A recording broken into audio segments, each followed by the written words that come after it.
Ազգային ժողովի մեծարգո փոխնախագահ, հարգելի գործընկերներ եւ շատ սիրելի քաղաքացիներ, նորից բոլորով խնդրելու եմ ձեզ ժամանակավորապես տեղափոխվենք Գյումրի, չնայած վերջին օրերին կարծես թե բոլորս միասին հաճախ ենք տեղափոխվում Գյումրի, ոչ լավ հանգամանքներից ելնելով, ինչպես գյումրեցին է ասում, ոչ լավ օրից։ Այս ամբիոնից այսօր ուզում եմ անդրադառնալ պատիվ ունեմ խմբակցության պատգամավոր Մարտուն Գրիգորյանի 3 ազգային ժողովում լրագրողների հետ ճեպազրույցի ժամանակ հնչեցրած մի քանի կարևոր շեշտադրումների։ Ինչ է ասում պարոն Գրիգորյանը մտահոգ եւ լուրջ դեմքով լրագրողների հետ զրույցում։ Ասում է քաղաքացիական պայմանագիր խմբակցության պատգամավորները ազգային ժողովի ամբիոնը օգտագործում են եւ մեզ Գյումրիում ներքաշում են այրունահեղության մեջ եւ Գյումրիում ըստ իրեն մենք քաղաքացիական պայմանագիր խմբակցության պատգամավորներս այրունահեղություն ենք հրահրում։ Երեք իմ գործընկերը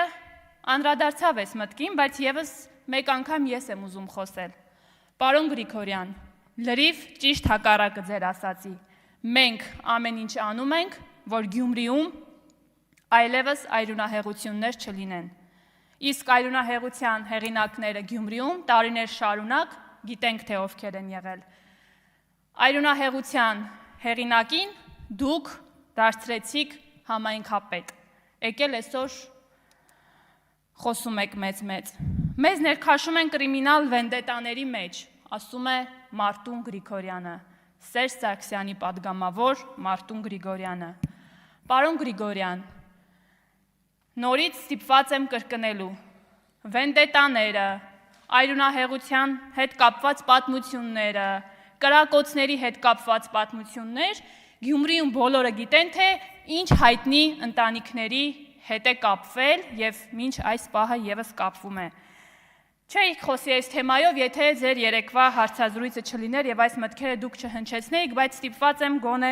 մի փոքր ակնարկանել եւ հիշեցնել, որ ընդամենը ամիսներ առաջ, եթե չեմ սխալվում, հունիս-հուլիս ամսին,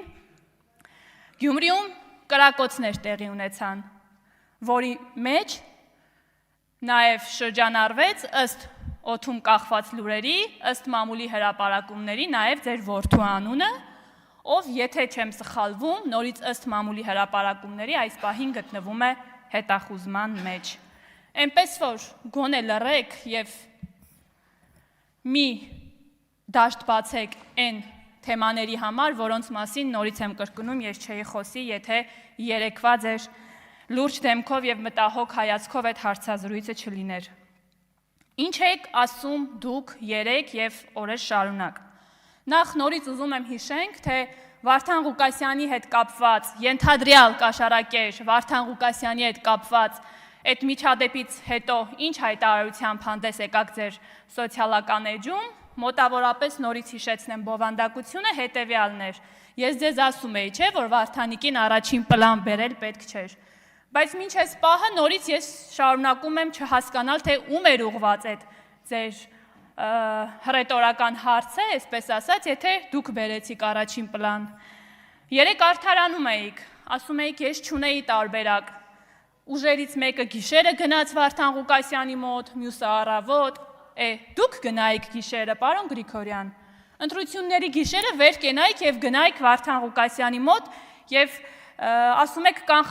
գուշակել էի, կանխազգում էի, որ ելքը սա է լինելու, բա պնդեիք, թրծված քաղաքական գործի չեք։ Ես էլ շարունակաբար նայում եմ աջ կողմում, բայց ուզում եմ մեր հեռուստադիտողներին, հայրենակիցներին նշել, որ Մարտուն Գրիգորյանը ինչպես միշտ բացակա է դալիճից։ Ես ուղղակի նայում եմ իր աթոռին։ Ասում եք, ես արեցի իմ քայլը, նման միտք եք երեք հնչեցրել լրագրողների հետ զրույցում։ Այո, մենք արդեն 6 ամիս շարունակ, մասնավորապես ես, ասում եմ, որ դուք արել եք ձեր քայլը եւ ձեր այդ քայլով այսօր Գյումրին լրջագույն խնդրի առաջ է կանգնած։ Շարունակեմ։ Ու անընդհատ արդարանում էիք, ինձնից կախված չէ, պարոն Մարտուն Գրիգորյան։ Ես հասկանում եմ, որ դուք այս պահին հոգեբանական ծանր վիճակում եք գտնվում։ Անկեղծորեն, մարդկայնորեն հասկանում եմ ձեզ, բայց միևնույն ժամանակ ուզում եմ ձեզ ևս մեկ անգամ ասել, որ դա ձեզ չի ազատում պատասխանատվությունից։ Երեկ իմ գործընկերոջ ելույթից հետո նստած տեղից ասում եք, դուք եք պատասխանատու Գյումրիում կատարվածի համար կամ կատարվելիքի համար, որը նորից կանխագուշակել եք։ Մենք ենք Վարդան Ղուկասյանին դարձրել քաղաքապետ, որ մի հատ էլ ուլտիմատում եք տալիս նստած տեղից։ Իբր գալիս եք ազգային ժողովի դալիս, մի հատ էլ մատ եք թափ տալիս։ Ասում եք, առաջիկայում, եթե ինչ-որ բան տեղի ունեցավ իմ ընտանիքի հետ, դա քաղաքական պատվեր է լինելու, հիմիկվանից ասում եմ։ Ես անկեղծ տպավորություն ստացա, որ ինքներդ ինչ-որ բան եք պլանավորում այս պահից սկսած և ուզում եք մեր քաղաքացիներին վստահեցնել, չգիտեմ, այս պահից սկսած արդարանալ, որ դուք կապ չունեք և ամբողջ մեղքը բարդելու եք իշխանությունների վրա։ Փարաքարի օրինակն եք բերում, բավ է, դադարեցրեք նման կեղտոտ ձեռագիրը և շարունակաբար մարդկանց հույզերի հետ խաղալը։ Ասում եք չունեմ կաշկանդվածություն, ասում եք շատ են խոսում այս ամբիոնից, որ ես պիտի կաշկանդված լինեմ, բայց ես չունեմ կաշկանդվածություն։ Պարոն Գրիգորյան, շատ վատ է, որ չունեք կաշկանդվածություն։ Ասեմ ավելին, դուք կաշկանդվածություն այսուհետ պիտի ունենաք նաև նրա համար, որ չունեք կաշկանդվածություն ձեր արածի համար, որովհետև Գյումրին այսօր լրջագույն խնդրի առաջ է կանգնած և դրա պատասխանատուն դուք եք և մյուս 3 խմբակցությունները։ Ես ուզում եմ նաև անդրադառնալ,